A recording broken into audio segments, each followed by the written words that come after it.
आज खूब बढ़िया बास्ना कौन गोटे नुआ आइटम हो चलन देखिया। तो ये कौन अंडा तरकारी हे ओ मैडम आज अंडा चप प्रिपरेशन कर बॉयल अंडा रखाई सहित ये आमर मसला रेडी बेसन गोलाई अच्छी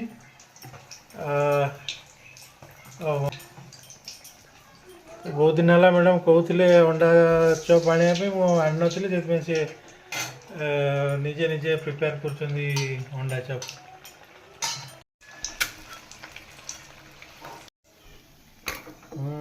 ताले चप पूरा रेडी आधे टिके आमर पियाज स्लाइस कटा हो एवं टिके सॉस दिया हो ना। तो आज केमती कौन इच्छा है अंडा चप करने घरे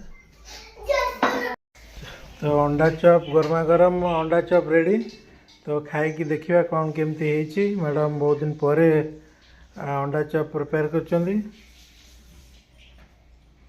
तो ये आद्या भी अनई अंडा चप खाए बोली हाँ खाई देखिए।